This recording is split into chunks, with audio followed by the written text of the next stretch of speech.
Viktor Pinchuk, George Soros and Ihor Kolomoisky all funded deep state agendas worldwide, and all based out of Ukraine. George Soros has controlled Ukraine since 2012. He was inserted by the Davos Group and backed by Obama, the UN, NATO and the CIA. The United Nations, the decisions of the coming days will determine the fate of the world. Ukraine/White Hat Army. The Ukraine is the epicenter of corruption for the political establishment. Viktor Pinchuk, George Soros, Ihor Kolomoisky. All funding deep state agendas worldwide, all based out of Ukraine. We know their ties to the Clinton Foundation and liberal politics in America. If Trump was going to truly drain the swamp, he would have to tackle the corruption in Ukraine. The oligarchs have funded their own militaries in previous color revolutions. Trump wouldn't be able to take them down without a fight. So if Trump is going to clean up Ukraine, he would likely need boots on the ground to do it. It's no secret that Putin hates Soros as he banned him from Russia long ago, and it's also no secret that Putin despises the deep state.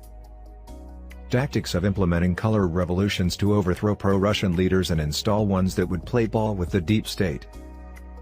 It's speculated by many that Putin could be working with Trump in the fight against the deep state, and it's hard to argue with. Boots on the ground were likely necessary to fully remove the problem in Ukraine, but Trump couldn't invade Ukraine with US troops. Somebody else would have to do it.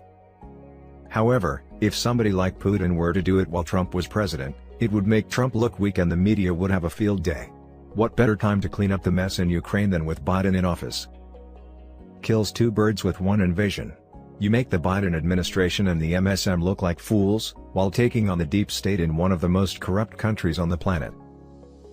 Putin is simultaneously helping Trump to serve up red pills while fixing a problem that actually benefits the USA and the rest of the world, the denazification of Ukraine.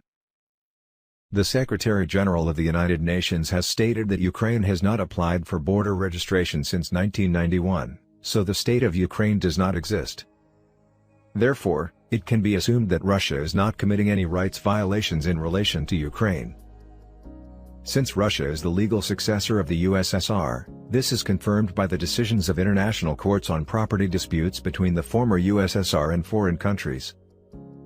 The lands on which Ukraine, Belarus and Novorossiya are located belong to Russia, and nobody has the right to be without them Russia's consent to dispose of this area.